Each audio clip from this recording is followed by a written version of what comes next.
Bismillahirrahmanirrahim. Assalamualaikum warahmatullahi wabarakatuh. Alhamdulillah wassalatu wassalamu ala rasulihil karim nabiyina Muhammadin wa ala alihi wa ashabihi ajma'in. Teman-teman sekalian, insyaallah hari ini kita akan melanjutkan pembahasan berkaitan dengan gerakan Islam transnasional yang sekarang kita sampai pada bab salafism, ya, yaitu mengenal gerakan salafi sebagai salah satu gerakan Islam transnasional. Saya mencoba mencari data yang ada di database Scopus, maka ketika dianalisis dengan Fast Viewer, maka terlihat ya, penulis yang paling banyak ya, mengangkat isu salafism itu ada 5 ini, ya, Gasparini, Grasri, Salafi, Koroti, dan Chiappe. Dan mereka kalau dilihat dari persebaran negara, ya, penulis-penulis sebenarnya sangat banyak gitu ya, yang menulis tentang Salafi itu mayoritas berasal dari Amerika. Kemudian diikuti dengan penulis dari United Kingdom, penulis dari Jerman, termasuk juga Indonesia, kemudian Prancis, Israel, dan seterusnya. Ya. Jadi ini beberapa asal penulis dan topik yang juga mereka angkat berkaitan dengan Salafism. Ya. Adapun secara lembaga, ya, maka ini lembaga-lembaga ya, dari 5 penulis yang tadi kita tunjukkan. Ya. Ada dari Centro de Investigation Biomed, Biomedical Research Center, Fitzgerald Department of Past, Institute of Public Health, and Department of Obstetrics. Ya, ini asal-asal dari penulisnya. Dan ketika kita analisis dengan CSV, ya, CSV ini berarti menganalisis co-occurrence, ya, kata-kata yang sering muncul yang diangkat berkaitan dengan isu salafism bukan hanya dari title dan abstrak, maka kelihatan ini, ya, salafism itu diidentikan ya dengan isu-isu Islamism yang cukup besar, ya, pembahasan tentang Islamism, bagaimana membawa Islam sebagai salah satu atau memformalisasi Islam sebagai aturan dalam kehidupan bermasyarakat dan bernegara. Begitu juga ada isu terorisme, ya. Seringkali kemudian salafism dikaitkan dengan isu terorisme, dan yang lainnya ini tersebar, misalnya isu Islamic State, isu Al-Qaeda, isu ISIS, isu ekstremis, isu masalah jihad, ya. Kemudian kalau dilihat dari momentumnya itu ada momentum Arab Spring, adapun tempatnya itu di Indonesia, kemudian Tunisia, ya. Dan ini bisa teman-teman baca sendiri, ya. Jadi ada banyak sebenarnya kata-kata kunci yang sering muncul ya ketika kita membahas tentang salafism. Nah, kalau dilihat dari risk, berarti kalau tadi itu hanya data yang tadi dengan CSV itu adalah data lengkap, ya, lengkap termasuk konten. Jadi indeks dari artikel itu juga masuk. Adapun kalau risk ini hanya title dan abstrak, maka hampir sama, ya. Salafism itu erat kaitannya dengan gerakan, ya, dengan Islam, dengan isu negara, dengan kelompok, dengan interpretasi, dengan identitas, dengan sikap, isu jihad, terorisme, dan seterusnya, ya, termasuk bagaimana kemudian sikap mereka terhadap demokrasi. Nah, teman-teman, sebenarnya dari dua data ini, ya, baik kita melihat co-occurrence dengan RIS ataupun dengan CSV, sebenarnya bisa mengangkat topik-topik untuk penelitian teman-teman, ya, ketika membahas isu salafism, misalnya tentang demokrasi, ya, teman-teman bisa membahas bagaimana misalnya perspektif atau pandangan salafism terhadap demokrasi. Ketika kita membahas masalah Egypt misalnya, maka teman-teman bisa mengangkat bagaimana gerakan salafism di Mesir, ya, menjelang atau pasca Arab Spring, ya, karena ada momentum Arab Spring, atau bagaimana relasi antara gerakan atau komparatif studi dari gerakan Muslim Brotherhood atau Ikhwan Muslimin dengan Salafism, ya. Kemudian juga kita bisa misalnya melihat bagaimana, ya, interpretasi dari Salafi terhadap beberapa isu. Apakah isu kebangsaan, apakah isu pembangunan, apakah berkaitan dengan ideologi atau berkaitan dengan jihad dan pandangan mereka terhadap terorisme, atau bagaimana kemudian pengaruh Salafi di Syria, atau kaitan antara Salafi dengan ISIS, apakah ada atau tidak, atau termasuk juga pandangan mereka terhadap Islamic State. Jadi ada banyak sebenarnya, ini tinggal tergantung teman-teman. Semakin besar bulatan yang ada di sini, ini menunjukkan bahwa memang isu itu sudah semakin banyak atau sudah cukup banyak diangkat. Adapun semakin kecil, maka berarti isu yang diangkat itu masih sedikit. Nah, penulis yang paling banyak disitasi itu adalah Victor Wicks, ya. Ini penulisnya, dan antara tulisan yang satu dengan tulisan yang lain ini punya keterkaitan seperti ini. Kemudian kalau dilihat dari negaranya, ya, karena tadi kita sudah sampaikan bahwa publikasi tentang Salafism yang paling banyak dari United States, maka citasi yang paling banyak juga digunakan adalah citasi berkaitan dengan isu-isu yang ya diterbitkan dari Amerika atau penulis-penulis Amerika. Ya, Indonesia juga di sini kelihatan cukup besar, ya, termasuk Belanda, ya, kemudian juga Prancis dan Jerman. Nah, ini saya kira erat kaitannya dengan isu-isu terorisme. Ya. Nah, adapun jurnalnya di Indonesia ini yang sering mengangkat isu terorisme adalah Journal of Indonesian Islam. Ini di UIN UIN Sunan Ampel, ya, Surabaya. Kemudian ada jurnal-jurnal yang lain, misalnya Studies in Conflict and Terror atau Terrorism and Political Violence. Ini di antara jurnal yang banyak mempublish isu terorisme, dan mereka cukup terkenal karena banyak disitasi oleh penulis-penulis yang lain. Nah, kembali ke gerakan Salafism. Gerakan Salafism, ya, pada pertemuan sebelumnya kita sudah mulai memberikan pengantar. Maka hari ini kita coba diskusikan secara lebih mendalam, yang mana Salafism ini sebenarnya adalah cabang dari gerakan Sunni. Ya, jadi dia termasuk Ahlus Sunnah wal Jamaah. Makanya saya sudah sampaikan ke teman-teman, ya, secara politik itu ada gerakan Sunni, ada gerakan Syiah, dan ada gerakan Khawarij yang keluar dari Sunni maupun Syiah, bahkan sikapnya keras sampai mengkafirkan kedua kubu, baik itu Sunni maupun Syiah, karena waktu itu terjadi peperangan antara kelompok Ali dan kelompok Uthman bin Affan. Dan bagi kelompok Salafism, kita punya semangat untuk meniru, ya, kesalehan dari orang-orang terdahulu, para salafus saleh, ya, yang mereka ini diidentikan dengan tiga generasi pertama dari kaum muslimin. Jadi mulai dari sahabat, ya, kemudian tabi'in, tabi'at. Ya, jadi 3 tingkat. Ya, kalau sahabat, mereka dianggap paling paham tentang Islam karena mereka hidup bersama Rasulullah SAW. Kemudian tabi'in, ya, karena mereka belajar dari para sahabat, dan tabi'at karena mereka dianggap belajar dari para tabi'in. Jadi masih sangat dekat, sehingga dinilai potensi untuk terjadinya destruksi dalam pemahaman agama itu masih minim. Makanya gerakan Salafism ini punya koneksi keterkaitan yang kuat, ya, terhadap sunnahnya Nabi Muhammad SAW. Jadi mereka berusaha ingin, ya, bagaimana dalam menjalani hidup ini harus sesuai dengan tuntunan dan praktek yang dilakukan oleh Nabi Muhammad SAW.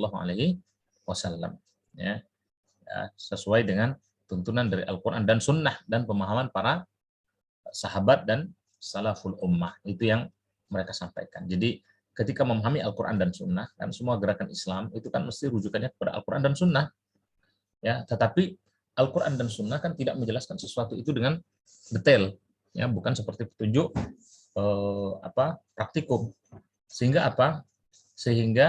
ya perlu ada kemudian pemahaman atau tafsir yang lebih mendalam, dan tafsir ini atau pemahaman terhadap Al-Quran dan Sunnah tadi, menurut kelompok Salafism yang paling kuat, ya, atau yang paling tepat pemahamannya, yaitu generasi-generasi awal dalam Islam. Ya.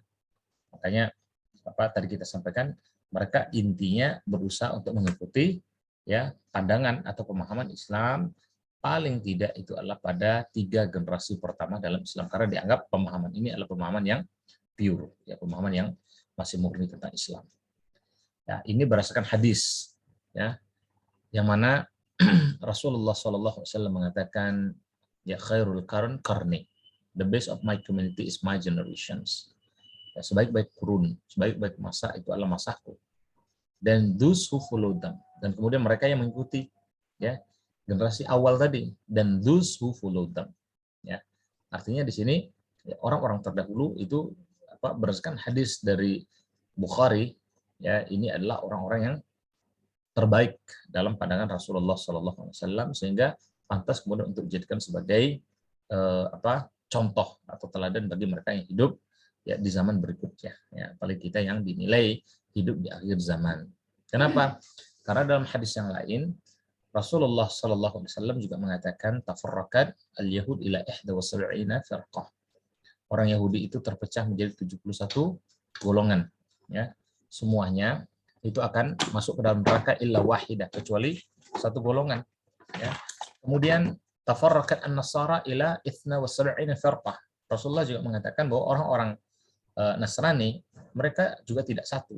Mereka terpecah menjadi 72 golongan, ya. Dan semuanya akan masuk neraka kecuali satu golongan. Maka Rasulullah juga mengatakan wasayatafarraquna hadhil ummah. Nah, adapun umat ini juga akan terpecah menjadi 73 firqah.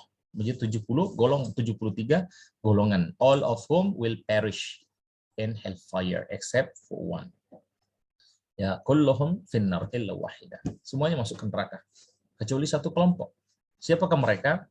Maka Rasulullah mengatakan whoever follow what I and my companions follow. Ya. Siapapun mereka alladzi yattabi'uni. Ya. Alladzi yattabi'una sunnati, yaitu mereka orang-orang yang berpegang teguh kepada sunnahku, yatamassaku fi sunnati. Mereka mengikuti, mereka berpegang teguh dengan sunnahku dan sunnah para sahabatku. Ya. Makanya dalam hadis yang lain Rasulullah mengatakan, kata beliau, iyyakum ya wal furqah. Hendaklah kalian hati-hati dari perpecahan. May ya'ish minkum fasayara ikhtilafan katsira. Siapa di antara kalian yang hidup sepeninggalku, maka kalian akan melihat ya, perpecahan yang banyak, ikhtilaf, ya, yang banyak. Maka beliau mengatakan alaikum bisunnati wa sunnati khulafa'ir rasyidin al-mahdiyyin min ba'di. Hendaklah kalian mengikuti sunnahku dan sunnahnya para khulafa'ir rasyidin sepeninggalku, ya, al-mahdiyyin, yang mereka mendapatkan petunjuk. Ya, bahkan dikatakan gigitlah dengan geraham kalian, ya, sunnah tuntunan tadi.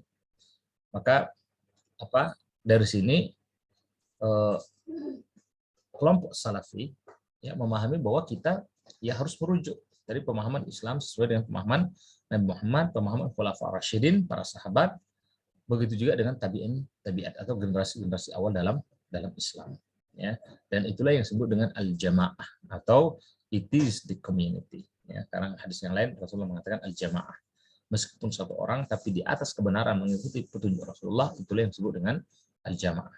Jadi ini teman-teman sekalian yang menjadi logika atau yang menjadi argumen pokok kenapa ya kelompok salafisme berusaha untuk merujuk ya dalam memahami Islam dengan pandangan para salafus saleh atau generasi awal, generasi 3 pertama dalam Islam.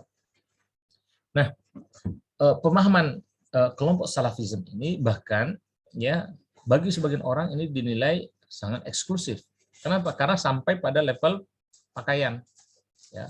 Jadi cara berpakaian, ya, cara beragama yang dinilai cukup rigid, ya.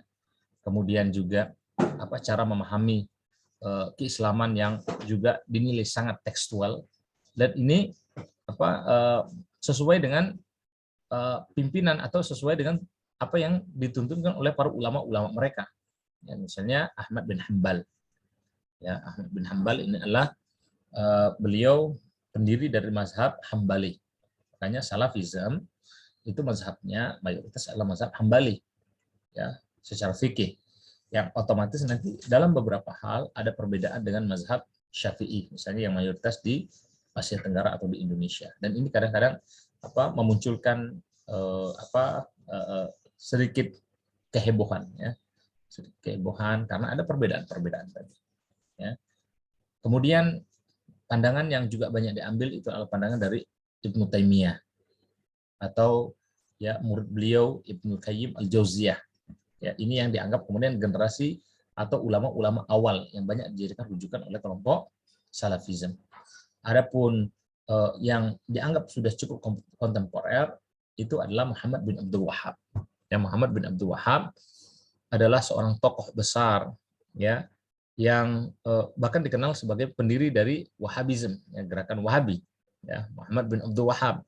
Karena spiritnya juga sama, adalah ingin mengajak kembali waktu itu, ya, kondisi masyarakat Arab, khususnya di Mekah, yang dinilai itu sudah mulai tidak murni lagi dalam memahami Islam. Ya, hanya gerakannya itu disebut sebagai gerakan Wahhabism. Kalau teman-teman ingat pertemuan yang lalu, kita sudah sampaikan Salafism itu belum tentu Wahhabism, karena Salafism itu berkaitan dengan pemahaman. Tapi kalau Wahhabism, ya, Wahhabism ini berarti berkaitan dengan gerakan, ya, Wahhabism movement, dan bahkan gerakan Wahhabi atau Wahhabism inilah yang menjadi cikal bakal berdirinya negeri atau negara Saudi Arabia. Ya, karena Muhammad bin Saud itu bekerja sama dengan Muhammad bin Abdul Wahhab dalam mendirikan Saudi. Muhammad bin Abdul Wahhab itu sebagai tokoh agamanya, kemudian Muhammad Saud itu sebagai tokoh dalam politik. Nah, belakangan itu ada juga kemudian ulama-ulama, ya, yang dikenal sebagai tokoh-tokoh atau rujukan bagi gerakan Salafism. Ya, misalnya Abdul Aziz bin Abdullah bin Bas, ya, beliau baru meninggal tahun 99. Muhammad Nasiruddin Albani, ya, meninggalnya tahun 2001. Ya, semangat mereka adalah sama, bagaimana kita kemudian merujuk kembali kepada sunnahnya Rasulullah Sallallahu Alaihi Wasallam, ya, dan mencoba bahwa gerakan hizbiyah, ya, atau gerakan yang berdasarkan kekelompokan, ya, kepada gerakan-gerakan satu kelompok tertentu itu dianggap sebagai bagian dari bid'ah atau innovations, heretical innovations dalam beragama. Ya, maka kalau kita lihat misalnya, ya, gerakan Salafism ini ya cukup berbeda dengan gerakan yang lain seperti Ikhwan Muslimin atau Jamaat Islami, ya. Meskipun apa? Ya, dalam beberapa hal mereka mempunyai persamaan. Nah,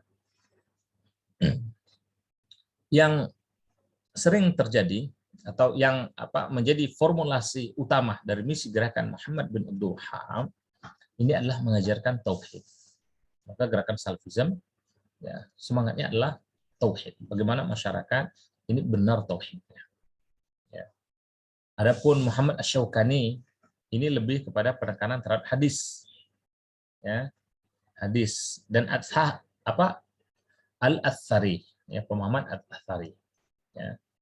Nah, adapun Muhammad bin Abdul Wahhab, termasuk juga Syekh Muhammad Nasiruddin Al-Albani, ya, ini penekanan kepada tauhid. Meskipun Nasiruddin Al-Albani dia juga dikenal sebagai tokoh hadis, ya, yang sangat terkenal, ya, pada era sekarang ini.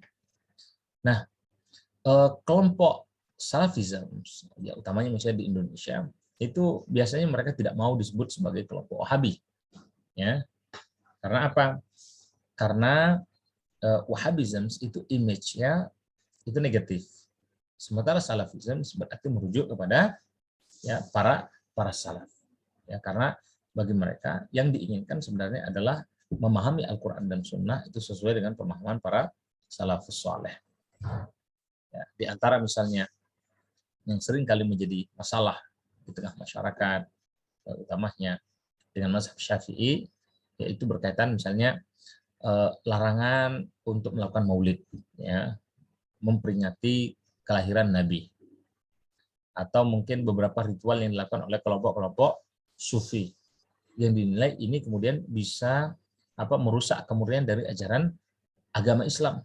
Nah, maka kata gerakan Salafism, kita harus kembali kepada ajaran Islam yang murni, ya, sebagaimana dipraktekkan oleh Rasulullah SAW dan para sahabat. Nah, adapun di Indonesia, ya, karena gerakan Salafi dinilai sebagai gerakan transnasional, maka misalnya dengan NU, ya, Nahdlatul Ulama, seringkali kemudian terjadi benturan. Ya, Nahdlatul Ulama menilai bahwa Salafisme ini merupakan gerakan yang bersifat intoleran, ya. Jadi intoleran. Karena apa? Ya, seperti misalnya gerakan praktek-praktek maulid, atau mungkin beberapa ibadah-ibadah yang lain, ya misalnya tahlil, ya tahlilan, ya itu kan menjadi praktek yang dalam tradisi NU dianggap sebagai hal yang biasa, bahkan menjadi bagian khas dari karakter gerakan mereka. Tapi menurut Salafism ini tidak ada tuntunannya dari Rasulullah Shallallahu Alaihi Wasallam. Maka di sini muncul ya benturan tadi, atau ya yang kadang-kadang cukup hangat ya terjadi di tengah masyarakat. Nah, gerakan Salafism sekarang ini berkembang pesat di Indonesia. Ya, mereka mendirikan banyak sekolah, mendirikan berbagai media, bahkan kalau kita lihat di media sosial, ya ustadz-ustadz mereka juga cukup terkenal, ya. Kemudian mereka punya radio, mereka punya TV yang cukup banyak, dan secara tampilan ya muncul ya orang dengan gampang, misalnya banyak sekali kita temukan mereka yang punya lehyah, ya punya jenggot, kemudian pakaiannya pakaian dengan style Arab, kadang-kadang pakai turban, ya pakai imamah, atau dari pakaian celananya itu mereka cingkrang, atau kalau wanitanya itu banyak yang memakai niqab, ya dengan menutup wajahnya atau cadar. Nah, ini biasanya orang mengenali gerakan Salafism dari tampilan fisik. Meskipun sebenarnya kalau kita lihat secara detail, ini bukan hanya pada gerakan Salafism. Bahkan gerakan Ikhwan Muslimin pun, atau yang mereka yang tergabung dalam Ikhwan Muslimin juga banyak dengan tampilan yang sama. Atau juga mungkin mereka yang tergabung dalam Jamaah Tabligh, atau mungkin bahkan mereka yang tergabung dalam Hizbut Tahrir. Sehingga memang sebenarnya yang terjadi di tengah masyarakat memandang hanya dari tampilan luar itu tidak sepenuhnya benar, ya. Apalagi kemudian mengeneralisir, karena nanti kita akan tunjukkan bahwa Salafism pun itu juga tidak menjadi satu kesatuan, tapi ada kemudian perbedaan, ya, antara sesama mereka yang menyebut diri mereka sebagai bagian dari Salafism. Nah, teman-teman sekalian, jadi inilah yang seringkali kemudian ya menjadi bahan diskusi, termasuk di kalangan kelompok Salafism, masalah pakaian jalabiyah, masalah imamah, masalah lehyah, isbal, niqab, ya. Dan kadang-kadang ada orang yang menilai seakan-akan ini adalah bagian yang sangat penting, bahkan lebih pentingnya dengan urusan politik. Jadi ini untuk karakter tampilan luarnya, dan secara politik kemarin sudah kita singgung bahwa Salafism termasuk gerakan yang bersifat apolitik. Ya, dia tidak kemudian campur tangan dalam urusan politik. Ya. Bahkan dengan demokrasi, gerakan Salafism ini menolak demokrasi. Tapi ketika kemudian sudah terpilih pemimpin ya dengan sistem demokrasi, maka mereka berdasarkan ayat ati Allah wa ati Rasul wa ulil amri minkum, taat pada Allah, taat pada Rasul dan pemimpin-pemimpin kalian, maka mereka pun akan menerima pemimpin yang dihasilkan dari produk sistem demokrasi. Ya. Dan yang jelas ya, dalam gerakan ini tadi tauhid ini sangat ditekankan, ya. Bagaimana kita betul-betul menjadikan Allah sebagai satu-satunya Tuhan yang punya otoritas yang absolut, ya. Dan ini harus kita jadikan sebagai fondasi dalam kehidupan setiap muslim, ya. Bagaimana kemudian kita ini selamat dari rukun Islam dan dalam perkara rukun Islam dan rukun iman kita, ya. Maka kata gerakan Salafism, ya, masyarakat muslim ini harus diislamisasikan, tapi tentu dengan proses evolusi yang bertahap, ya, evolusi yang bertahap, ya, mulai dengan tarbiyah, ya, dengan melakukan tarbiyah pendidikan, dengan melakukan dakwah, dengan melakukan purifikasi, tasfiyah, ya, sampai nanti suatu saat syariat Islam itu akan bisa direalisasikan secara utuh. Jadi berbeda nanti dengan mungkin pendekatan yang dilakukan oleh Ikhwan Muslimin yang ingin melakukan perubahan itu melalui sistem politik, ya, karena ketika keluar kebijakan misalnya syariat Islam ditegakkan, maka yang lain ya, masyarakat itu mau tak mau harus mengikut, tapi ditegakkan secara legal formal, ya. Nah, tapi dalam pandangan Salafi ini tidak bisa, kecuali harus dimulai dari masyarakat. Pemimpin yang baik, sistem yang baik itu hanya akan muncul kalau kemudian masyarakat adalah masyarakat yang tumbuh dengan pendidikan keislaman yang baik. Ya, makanya di sini kita lihat ya, gerakan Salafism mereka sangat concern dengan urusan dakwah. Ya, mereka sering misalnya membuat halakoh-halakoh atau membuat daurah-daurah yang ini merupakan bagian dari upaya meningkatkan pemahaman masyarakat terhadap Islam. Nah, sekolah-sekolah mereka juga cukup banyak, ya, meskipun ya mungkin dalam beberapa aspek kita melihat ya sangat tradisional atau belum terlalu maju, ya, tapi sekarang sudah mulai banyak yang maju, ya. Ada misalnya ya apa sekolah-sekolah dengan kondisi kelas yang terbatas, perpustakaan juga terbatas, ya, dan mereka sebenarnya memulai dari sekolah inilah, atau gerakan dakwah mereka itu dikembangkan dari sekolah-sekolah ini, ya. Mereka membangun masjid-masjid, membangun mushola, ya. Mereka melakukan apa namanya komunikasi yang baik antar sama mereka, bahkan melakukan rekrutmen terhadap orang-orang yang lain, ya. Dan ini berkembang pesat, bahkan sekarang kalau kita lihat gerakan Salafism bahkan menjadi gerakan yang sangat global. Ya, tapi gerakan ini tadi ada yang bersifat lebih kepada dakwah, tidak politis. Ada yang politis, ada yang jihadis. Dan ini sebenarnya lebih kepada pemahaman mereka atau interpretasi mereka terhadap konteks politik. Ya, bukan dalam masalah teologi, pemahaman tauhid. Ya, bukan dalam pemahaman bagaimana memandang dunia. Ya, apa legal worldview yang memandang dunia ini, ya mereka sepakat bahwa semua ini harus dinilai sebagai apa bagian dari ibadah. Setiap aktivitas kita harus adalah bagian dari ibadah. Cuman ketika ada konteks politik, nah di sini muncul kemudian tiga kelompok ini. Yang mana kelompok yang lebih fokus dengan purifikasi, yang tidak banyak bicara tentang politik, maka mereka melakukan propaganda, ya, atau kegiatan-kegiatan yang bersifat non-violence. Mereka banyak melakukan dakwah. Mereka banyak melakukan kegiatan purifikasi atau kegiatan-kegiatan pendidikan. Ya. Jadi ini seringkali disebut sebagai salafi dakwah. Adapun salafi haraki atau politis, ya mereka yang mulai banyak terlibat dengan arena-arena politik. Ya.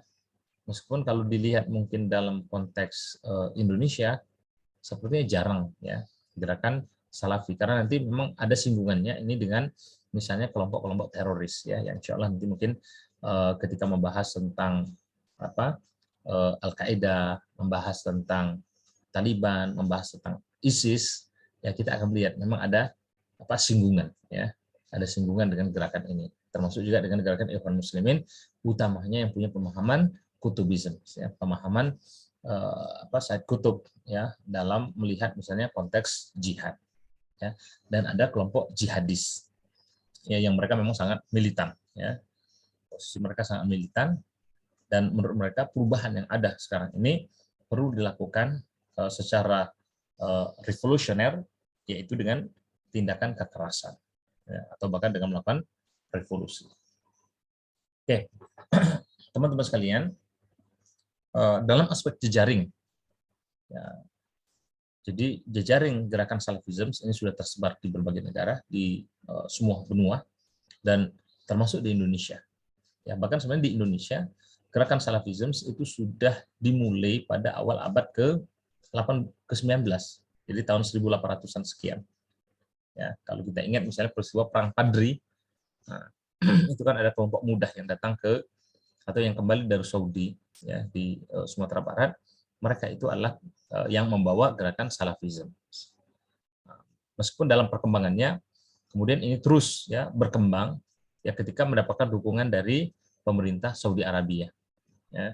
Jadi pemerintah Saudi Arabia misalnya utamanya waktu itu kan kalau kita lihat terjadi kan dua kelompok besar, ya, di dunia Islam ketika Israel itu berdiri, ada gerakan Pan-Arabism, ya, yang dikomandoi oleh Nasser, yang ingin bahwa negara-negara Arab bersatu itu untuk menghadapi Israel, tapi muncul juga gerakan Pan-Islamism, ya, bahwa umat Islam di dunia yang harus bersatu.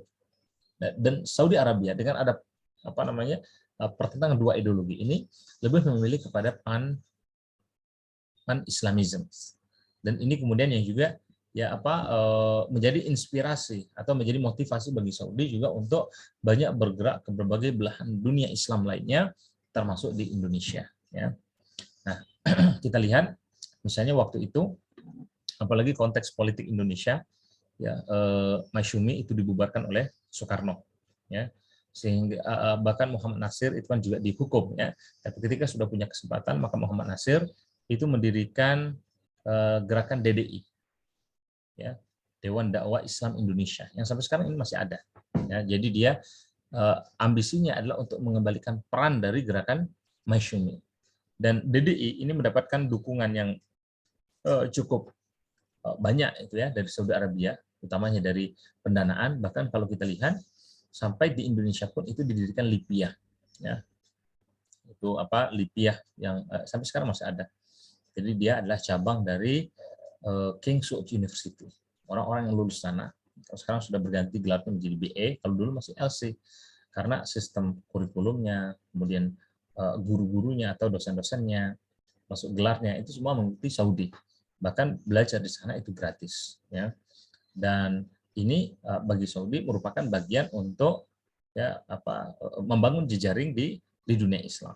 Apalagi dengan uang yang banyak, bukan hanya mendirikan kampus seperti Lipiyah tadi, ya, Saudi Arabia juga mendistribusikan cukup banyak ya dana untuk membangun masjid, untuk membangun sekolah-sekolah Islam, atau juga untuk mendukung kegiatan-kegiatan dakwah yang dilakukan oleh kader-kader yang selama ini dinilai berafiliasi dengan gerakan Salafism. Ya. Itu yang membuat kemudian Salafism ya, diantaranya jejaringnya di Indonesia itu menjadi cukup kuat. Ya, di Indonesia misalnya ada beberapa tokoh seperti Ja'far Umar Thalib, ya, kemudian Ustadz Yazid Abdul Qadir Jawas, Yusuf Usman Baisa, Muhammad Yusuf Harun, Abdul Hakim Abdad, Ahmad Zawabi, Muhammad Zaitun Rasmi, ya, dan nama-nama yang lainnya, yang ini kemudian membuat gerakan ini berkembang pesat di Jakarta, di Bandung, Cirebon, Purwokerto, Makassar, Jogja, dan berbagai tempat yang lainnya. Ya. Bahkan selain Saudi sebenarnya juga ada bantuan itu dari Kuwait, ya, atau negara-negara Teluk yang lainnya. Maka ada misalnya Yayasan As-Sunnah, Yayasan Majelis At-Turat Al-Islami, Yayasan As-Sofia, Lajnah Khairiyat Al-Musyarraqah, Yayasan Al-Huda, Yayasan Nida As-Sunnah, atau Wahda Islamiyah, yang juga sekarang ya berkembang besar. Nah, mereka membangun masjid, membangun pondok pesantren, mempublikasikan banyak buku-buku, ya, bahkan berbagai fasilitas dakwah yang lain itu juga dikembangkan. Ini yang membuat kemudian gerakan Salafism ini berkembang pesat, bahkan pada level grassroots, ya, di tengah masyarakat. Apalagi dinilai kemudian pemahaman mereka, ya, pemahaman gerakan Salafism ini memberikan perspektif yang bisa jadi selama ini dinilai tidak biasa di tengah masyarakat. Ya. Jadi ini yang terjadi. Ya. Bahkan di sekolah-sekolah misalnya, ya, mereka lebih self governing type, ya, madrasah-madrasah atau sekolah-sekolah mereka itu mereka kelola secara independen oleh komite guru mereka. Maka kadang-kadang kurikulum yang mereka pakai itu tidak sama, ya, dengan kurikulum yang digunakan oleh pemerintah, ya, dan mereka juga membangun, ya, klaster, membangun bahasanya koneksi antar sesama gerakan Salafism. Makanya misalnya ada yang disebut dengan Puldapi, ya. Jadi mereka ya punya forum-forum yang seperti ini, dan pengajaran yang dilakukan itu banyak yang bersifat ya tekstual. Jadi orang-orang Salafi biasanya itu cukup memahami, ya, bahasa Arab sebagai mu'alaf.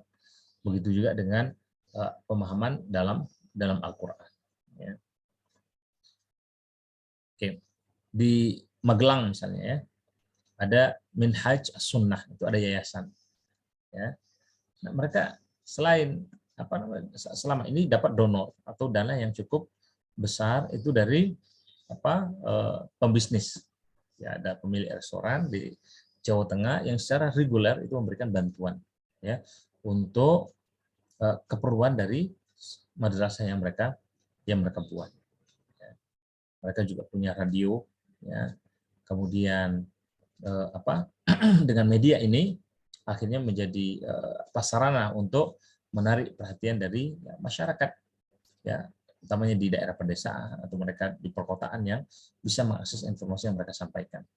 Kemudian kita juga lihat ya ada pondok pesantren bin Bas itu di Jogja. Ya, mereka punya ruang belajar, punya mushola, punya kantor, punya asrama, ya bahkan rumah untuk guru-guru mereka. Dan ini juga mendapatkan bantuan dari Saudi Arabia dan Kuwait. Ya. Jadi mereka menggunakan tanah ya, yang didonasikan oleh Sultan Hamengkubuwono. Ya. Dan sekarang pondok pesantren bin Bas ini juga cukup berkembang pesat. Saya kira mungkin itu dulu sementara untuk sekedar pengantar ya berkaitan dengan gerakan Salafism. Ya, silakan mungkin ada yang ingin didiskusikan ya atau ditanyakan oleh teman-teman sekalian. Ya, terima kasih. Assalamualaikum warahmatullahi wabarakatuh.